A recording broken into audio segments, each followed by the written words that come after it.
Kalalag sa mga pagpalang hapon sa inyong lahat dyan. Ayun nga pala, magbi-fishing adventure yung tropang kabataan. At saka kasama ko nga pala yung anak ko.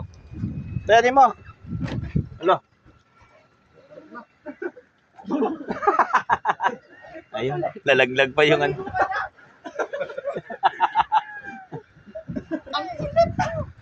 Baka mabasag yung ano. Ha? Ano kay pare Chris? Oh.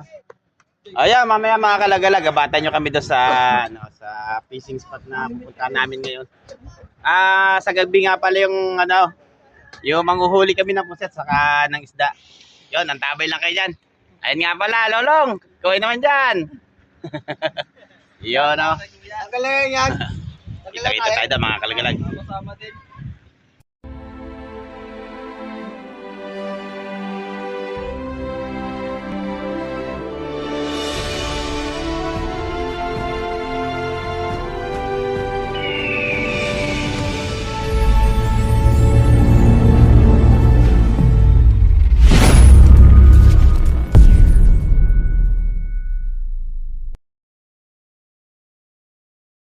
Yun nga pala yung mga gamit nila, yung mga fishing reels.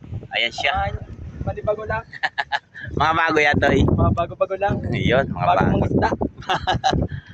Siya nga pala mga kalagalag. Susubok lang silang mag-fishing dito sa dagat. Kasi puro ilog yung kanilang napupuntahan. Puro yan. Sumabit ba? Hello. Ano mo? Hindi, ano mo dyan tayo, lusungin mo na. Pahawakan mo kay dyan po, lawakan mo yung kable.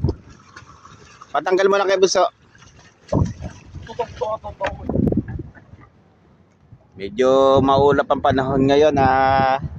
Susubo kami na sumugod muna ngayon sa Amihan Borosca, mga kalagalag. Papakabihin natin ng mga kabataan. Titignan natin kung malalakas ang loob. Yan. Abatan nyo lang kami doon sa spot na pupunta namin mga kalagalag. Doon kami sa laot na yun.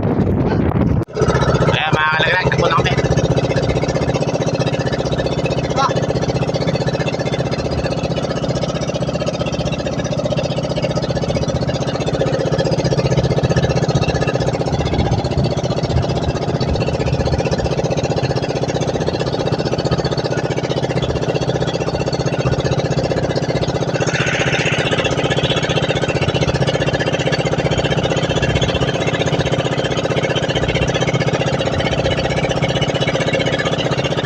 Kalagalag, dito na kami sa spot.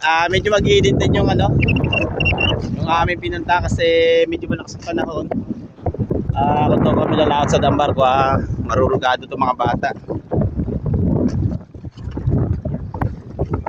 Ginagawa nila yung mga ginagamit na kari. Yan mga kalagalag, antabayanan nyo na lang yung mga uhuli namin dito sa spot na to. Sila nga pala manghuhuli ng isda. Kami naman manghuhuli naman kami ng pusit. Yun o. Ang aking pawing pamangkin. At yung nga pala. Yan mga pamangkin ko yung mga kalagal. Shout out sa mga tropang gutom.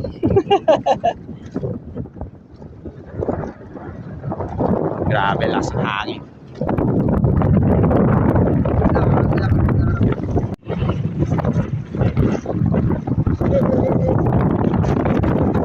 Inarabot ng lakas yung mga tropang itya. Yan mga kalagalag, ng lakas. Grabe ang hangin, Amihan.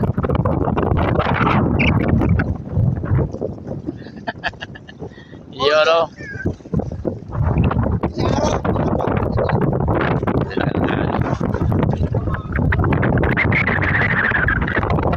Yan nga pala yung kasamahan ko na mga angler, mga batang angler. Napasabak sila sa lakas ng hangin, sa lakas ng Amihan, saka naglalakihan pa rin yung alon mga kalagalan. Medyo malaki din yung alon. Gawa ng hangin ang minyan.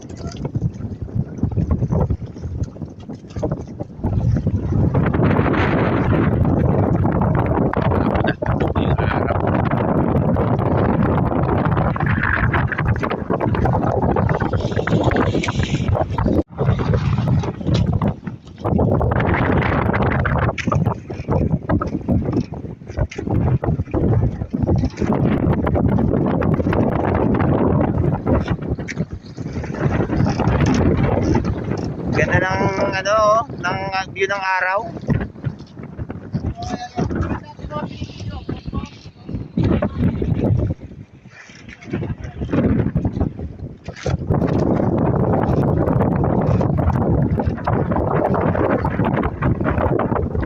Makakalaglag, inakit na kami ng ano. Dapat ng araw. Kanluran. Ayun, patay na kami ng ano, panguhuli ng isda pero kanina pa kami, hindi pa kami nakakahuli na kahit isang pirasong isda makakalagalag. Nagkamali sila ng dala ng pae nila manok. Yung hipon na iniwan ko sa ano, sa tabi. Iwanan.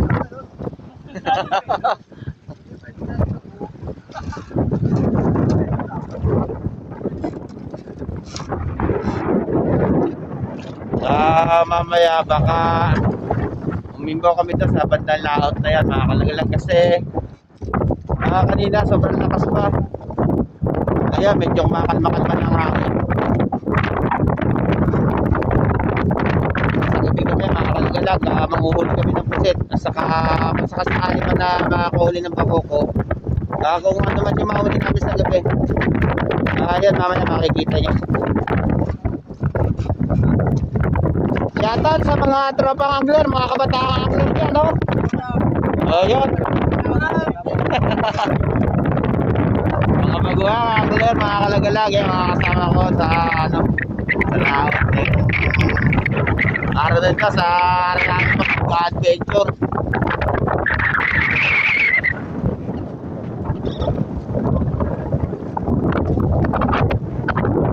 Ay, mga kalagalag, sa akin yan. Ito isa to. Isa ko. Itong dalawa na to. Ayan, mga pamangkin ko na yun. Ayun, no.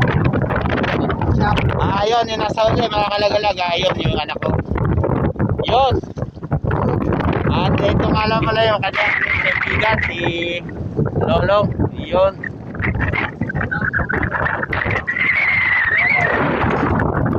Yan, mga kalagalag. At sabay lang kayo dyan. Mamaya baka pag-ginaw namin, makahuli na kami ng isda.